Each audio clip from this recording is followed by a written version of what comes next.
What is up, YouTube? It's your boy LeeWalk71, play stay with a 4, and I'm here with another wrestling review for you all. This time, it is WWE Crown Jewel, WWE's fourth Saudi Arabia propaganda show. I'm not about to sound like every other YouTuber and talk about, oh, blood money, yada, yada, yada. I feel like that horse has been beaten repeatedly.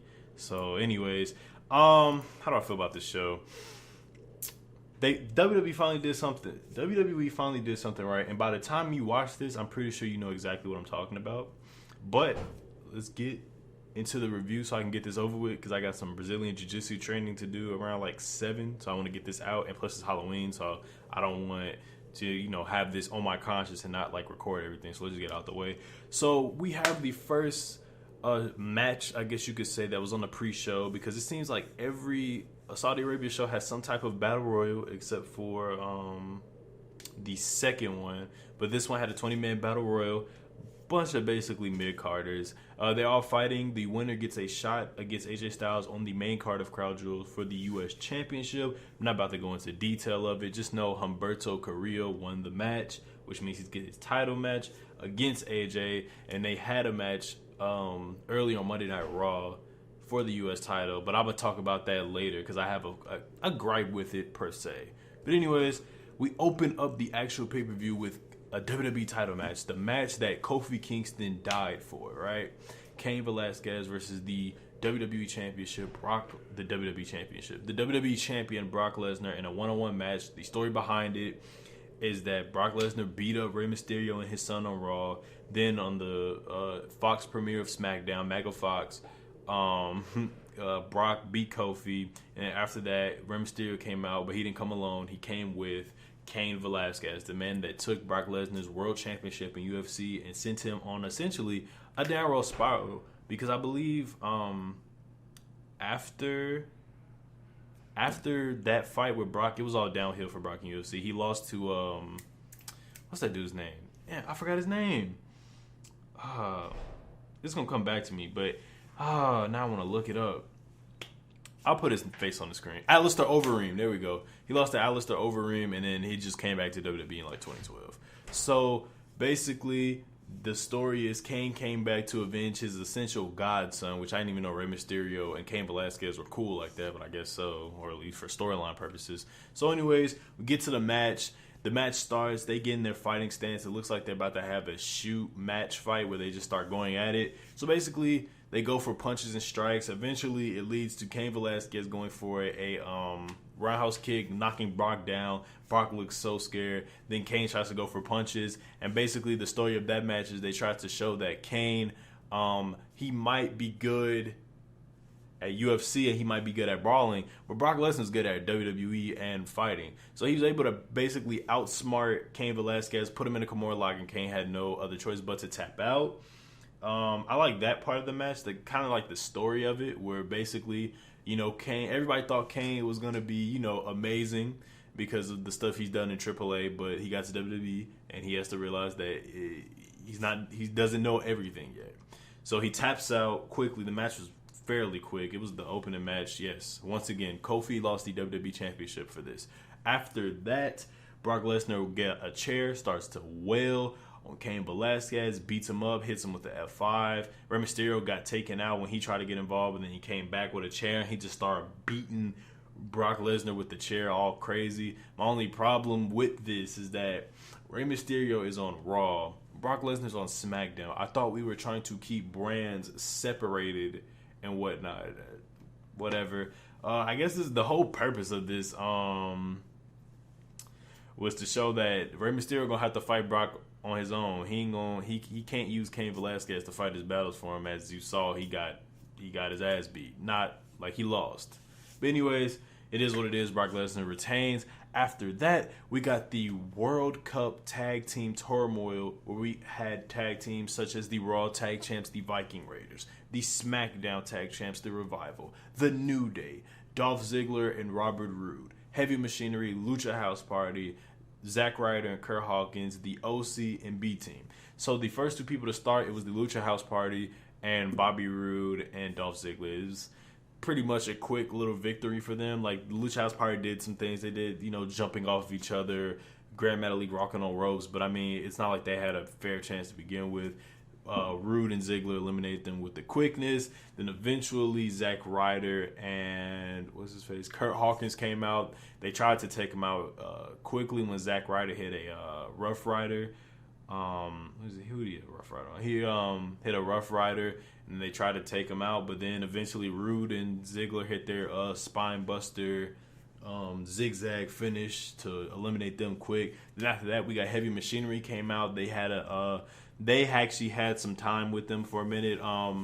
They got their stuff in, but eventually Heavy Machinery ended up eliminating Ziggler and Rude with the heavy. What do they call that finisher? The compactor or whatever. Otis got a big pop when he took his shirt off, even though it looks nasty when he doesn't have his singlet on. Like, my man has a gut. Like, he had a gut, and the gut is going over his trunks. That's, I don't know. Y'all can cheer for that. That's stupid to me. But then after that, New Day came out. They got the pyro. Kofi Kingston acted like he wasn't just WWE champion last month and this bitch throwing pancakes. I mean, he was doing an ass champion. That was like one of my gripes with Kofi. But I whatever. So we get to them. They go at it. There was one little spot between Big E and Tucker Knight where they basically just like showed that, you know, the big men are agile. Big E was, you know, trolling, trying to act like he was about to fall. He got back up. Then eventually Tucker like did like a whole little roll or whatever. I thought that was cool. Then they knocked each other out. Then eventually Otis and Kofi tagged into each other. Otis hit the caterpillar for a near fall. Kofi eventually gets the Trouble in Paradise, takes out Otis. They hit the Midnight Hour, 1, 2, 3. Heavy Machinery is out of there. The next comes the B team. They got very small offense in before Big E hits the big ending and takes them out. So then after that, we get the Revival, the SmackDown Tag Team Champions, who have a match against New Day tomorrow on SmackDown on Mega Fox. And this one was when it actually started to get interesting. I guess it's kind of like they gave you a preview of what was going on. So they went at it for a minute. They was working on Kofi a lot. Then eventually New Day got involved. And then eventually New Day won when Kofi rolled up Scott Dawson. They was eliminated, but that wasn't the end for the Revival. They take out Big E. They take out Kofi. And then the Club, Gallows and Anderson came out. Got rid of the New Day quick. They hit the Magic Killer for the 1, 2, 3. And then it came down to one final team, which was the Viking Raiders. Or whatever you want to call them. Eric and Ivar, the Raw Tag Champs. They go at it for a minute. It looks like they're going to win. But eventually the OC take out, I believe it was Eric. They worked on his leg. Then it looked like they was about to go for a Magic Killer, but Ivar stopped it. They go back and forth again before the OC ends up hitting the Magic Killer on Eric, and they won the match. And I thought that was like stupid because the OC on Raw, even though they're like, you know, in a good position because they're linked up with AJ, they still managed to lose like 80% of their matches. They always come out looking like geeks. So to see them beat the Viking Raiders to win the trophy, not only to win the trophy, but to also beat your undefeated Raw Tag Team Champions, I thought that was kind of stupid. It wasn't the right decision, in my opinion, to make. I would have just gave it to the Viking Raiders maybe or something, but I guess it's just going to increase the credibility of the club, even though the OC, even though they basically lose like almost, every match they compete in. So it's whatever. After that, we got Cesaro versus Mansoor. NXT's Mansoor. Last time we saw him in Saudi Arabia, he won the largest battle royal in WWE history. It was like a 50-man battle royal. He ended up winning. He hasn't done anything since. I don't even think he's been on NXT since. So that's that. They get the match. He gets the big hometown pop. Mansoor goes for a couple of offensive moves before Cesaro hits Mansoor with the uppercut when he tries to go for a suicide dive. And basically it was almost just Cesaro hitting a bunch of his moves before Mansoor got the little comeback, tornado DDT for a near fall. We get a big neck breaker from Cesaro hitting it on Mansoor. It was just basically like, you know, your average good guy, hometown guy versus the heel. And basically Mansoor ended up winning with the moonsault for the victory. Cool little match, I guess. It was just like, you know, the type of match that's supposed to get the Saudi Arabian people going crazy because Mansoor is from there and he won. But my thing with it is, are they going to use him on NXT anytime soon, or is he just going to go back into the shadows until they have the next Saudi Arabia event? That's what I want to know. Anyways, the next match we ended up getting was Tyson Fury versus Braun Strowman. Another match WWE has put somebody from the outside in it, and they put so much stock into it just for the match to fall on its ass. I'm sorry, bro. I could care less about this match. It wasn't anything special. I didn't expect much from it, but I mean, Floyd Mayweather had a pretty good match with the Big Show at WrestleMania. So I mean, I expected something. So basically, it started with them going for a lockup before, just them trying to, fill each other out, pause if necessary. Tyson Fury hits a couple punches to the stomach before Braun just hits a offense, tries to go for his little running shoulder tackle, but Tyson Fury gets out of it with like a basement drop kick somehow, get back into the ring. They go at it again before Braun eventually does his little shoulder tackle. He does it twice, tries to get back into the ring before Tyson Fury punches Braun Strowman in the face, and he wins by count out because Braun Strowman couldn't get up from the count. Like, he sold the punch. And then after that, Braun Strowman took out Tyson Fury and hit him with a running power slam left, and then Tyson Fury just played to the crowd and whatnot. He also came out dressed as a Saudi Arabian person, so I thought that was interesting, I guess. How do I feel about it? I don't really care. For WWE to put stock into this match, into the Cain Velasquez and Brock match, they really fell on their ass. Now, the Cain and Brock match, I know that's going to lead to something bigger, and I kind of like the story that's being told, but for you to build so much stock into it, okay, whatever. But this is stupid. And once again, Braun Strowman, even though he didn't get pinned, he lost. Again, he lost to Seth at Clash of Champions. Lost to Brock so many times. I don't know what WWE is planning on doing with Braun. Now he's on SmackDown, and now SmackDown has two. I don't know. Anyways, we get the next match on the card, the WWE United States Championship match. We have the champion AJ Styles defending against Humberto Carrillo, who won the Battle Royal earlier, as aforementioned. The OC came out with them holding the cup, the Tag Team World Cup. Basically, I would say this match, I was sort of invested into it, but at the same time I wasn't, because I seen them literally wrestle Monday on Raw and they had a good match. But it's just like, I'm tired of WWE doing this repeat thing where they have a match they did and the next week they do the same exact match, and then it's like, why? But this time they had it in the same week. Like, Monday we had the match, Thursday we had them go against each other. What I could tell you that was impressive, I guess, Carillo does a lot of his offense, in my opinion, is very interesting. I've watched some of his matches in 205 Live. When I do catch 205 Live, he's good. He has a lot of innovative offense. He has this nice arm drag. He flips into just basic moves. I think it's dope. And then you had AJ there who kind of slowed him down with rest holds, which I hate in wrestling.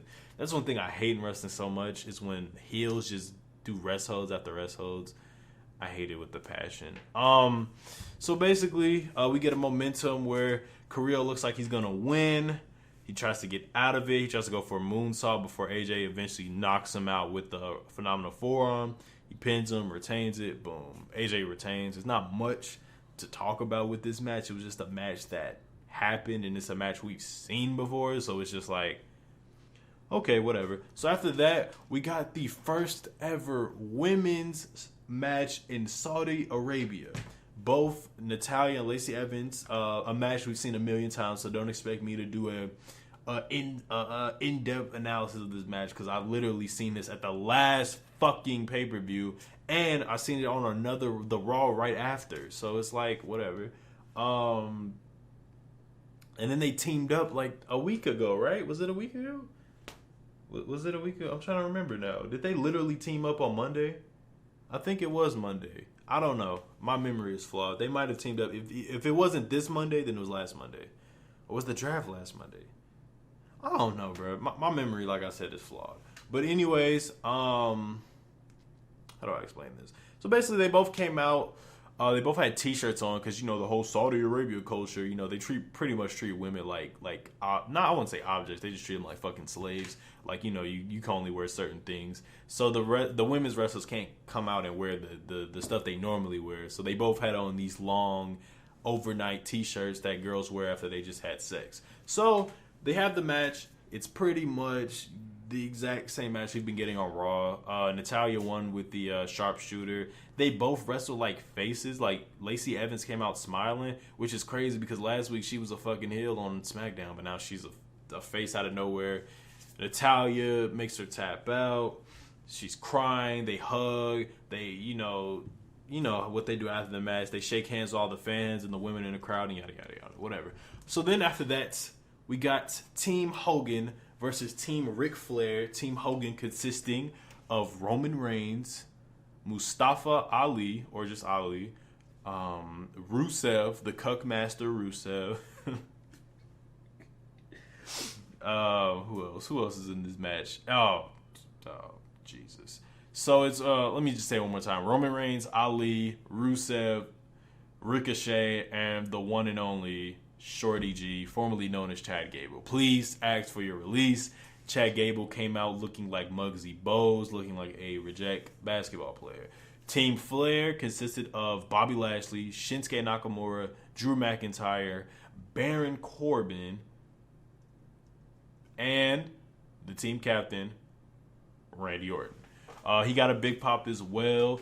First of all, I gotta say, man, shout out to Ricochet. He came out dressed up as All Might in this match. It was pretty cool. So the match starts out with Gable. I'm not about to call this nigga Shorty G. You got me fucked up. I'm calling him Chad Gable. Chad Gable and Nakamura basically had their little standoff for a minute. Shinsuke tried to go for some strikes before Chad Gable did his wrestling stuff. Went for 2 belly to belly suplexes before Shinsuke hit him with a kick to the face. He tags in Rusev. Bobby Lashley gets tagged in as soon as Rusev's ready to whoop his ass because Bobby Lashley's been clapping his wife's cheeks for a minute. Lana, by the way. She tags in Drew McIntyre. Drew and Rusev go at it. Mustafa Ali eventually tries to get the little stuff where he gets his offense in. Then Ricochet gets in. He gets some stuff in on Drew McIntyre before Drew McIntyre counters one of his moves and puts him into the reverse Alabama Slam. So for most of the match, they basically just all the heels, because in these matches, these heel versus face tag matches, there's always one face that just gets worked on for like pretty much half of the match, and that's exactly what happened. And this time it was Ricochet. He got basically all the heels just did their moves on him until eventually he got the hot tag on Roman Reigns. Roman Reigns got a big reaction when he got the hot tag. Boom, hits a bunch of his moves. Big Boo hits a leg drop for Hulk Hogan because he's part of Team Hulk Hogan. Baron Corbin, he was about to hit Baron Corbin with the, I believe, the Superman punch, but Randy Orton was the legal man. Tried to go for an RKO. Hits a Superman punch on Randy Orton. Randy Orton kicks out, and then eventually the heels just start jumping Roman before all the faces try to get involved, but they all got taken out. Ali tried to go for a how do I even explain it? His little thing where he rolls through the ropes, trying to go for a neck breaker, but I got caught in a choke slam by Baron Corbin, King Corbin. Drew McIntyre hits a Claymore kick on Ricochet trying to do stuff, and Ricochet oversold it by flipping. Who else was in the match? Chad Gable tried to do something. He tried to put Baron Corbin in an ankle lock, but then Shinsuke hit him with a Kinshasa. Then Rusev basically tried to take everybody out before getting taken out himself. And then eventually it led to Roman Reigns going for his super dive over the top rope to everybody. He brings Randy Orton back into the ring, tries to go for a spear. Randy Orton catches him with an RKO. Kick out at 2. Then eventually it was the faces' turn to get revenge. They take out everybody. Ricochet and Ali go for the congelos off the top rope to the outside. Chad Gable does his little flip to Baron Corbin off the apron. And then eventually Roman Reigns hits a spear. 1, 2, 3. Team Hogan wins. They celebrate. They get the pyro. Everybody's happy. Yay. Then, after that, we get to the main event. What's the time look like on this? Okay, so we get to the main event, Falls Count Anywhere match for the WWE Universal Championship. The Fiend, Bray Wyatt versus Seth Rollins. Now, if you want to know what happened, you can watch my previous video that should be in the description, which is my Hell in a Cell review. And basically, The Fiend, Bray Wyatt versus Seth Rollins. This is a match. This is a rematch from Hell in a Cell. You know, the most critically panned match WWE has had this year, probably. You know, where Bray Wyatt was supposed to win the title, but WWE decided to just ignore rules of a match they created by making referee stoppages in the Hell in a Cell, as if Mankind wasn't thrown off the top of the cell or thrown through the top of the cell on multiple occasions. Shane McMahon literally 2 years ago jumped off the Hell in a Cell through a table twice. But we're not going to harp on that. That was in the past. This is Halloween. I forgot it's Halloween today. Anyways, we get to the match. The Fiend comes out. He gets his full entrance. Comes out with the severed head of, you know, the lantern. I thought he was going to come out with a real one because they're in Saudi Arabia. Why not? So basically the match is still in its little red lighting, you know, to sell the Fiend. I hope they don't do this for Survivor Series because I'm going to be there. So I don't want that to happen. So yeah, the match happens. The Fiend does what the Fiend does. He just starts attacking Seth. Seth eventually tries to get offense in, but it's basically kind of mirroring their cell match where basically the Fiend just works on Seth. Seth tries to do whatever he can. The Fiend literally puts himself through the table, gets out. Seth Rollins gets put through 2 tables. He sells death. Then eventually they get to the outside. The Fiend takes the the padding off. He tries to go for the Sister Abigail before Seth goes for a curb stomp onto it, I believe. Or wait, no, let me make sure I'm not tweaking because like there was a lot of curb stomps, so you know. Let's see.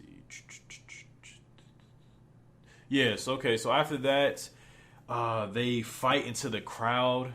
Bray Wyatt hits a Sister Abigail onto this platform they were standing on for a near fall. Then it gets back to the outside. They start fighting towards the stage. The Fiend is dragging Seth Rollins up the stage. Then eventually he tries to go for another Sister Abigail before Seth counters it, hits like multiple curb stomps. He hits like so many of them. Then eventually he super kicks the Fiend into like some area where the electricity is, and there's a bunch of explosions and fire and everything. And I thought, oh, they're not about to do this again. We're not about to go through this again. Y'all better learn from y'all mistakes. So they had the ring crew, you know, to get the fire out, all that kind of stuff.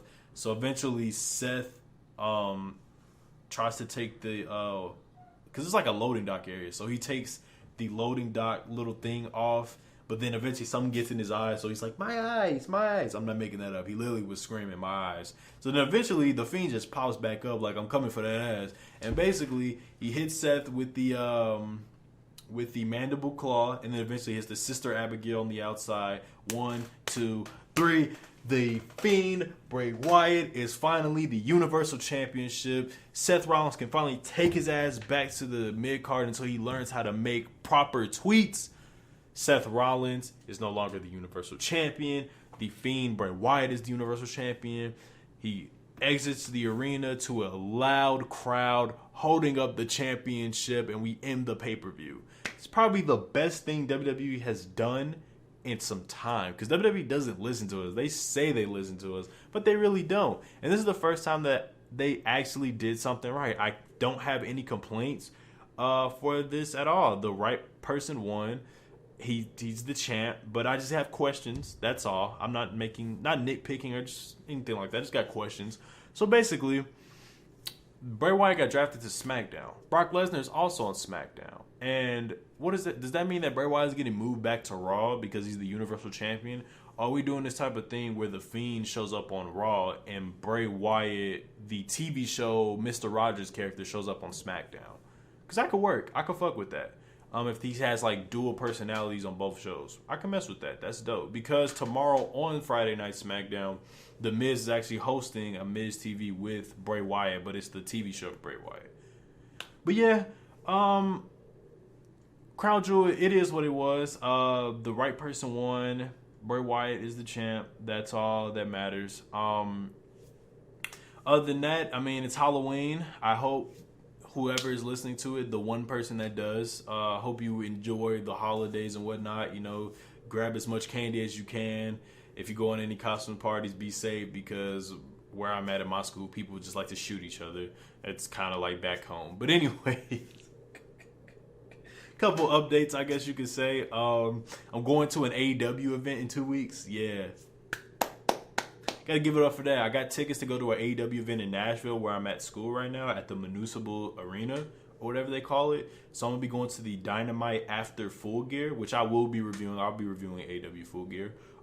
Then Survivor Series weekend is coming to Chicago, so I'll be at all 4 events. I'll be at the Friday Night SmackDown, TakeOver War Games 3, Survivor Series, which is now what I finally wanted it to be, Raw versus SmackDown versus NXT.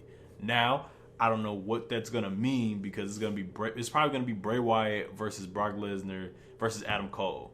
Bray Wyatt, his character alone carries him to look to, kind of, he can fit with Brock.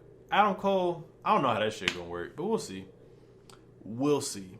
And it's going to be kind of weird to see, NXT be involved in Survivor Series when the night before they got their stuff going on with, their own takeover show going on. Then they're going to be heavily involved in the show the literal next night. So that should be interesting to see how they pull it off. Anyway, guys, you know what to do. Like, comment, favorite, subscribe. This is to support me. Follow me on all my social media links down in the description below. Anyway, guys, I'm out. Peace.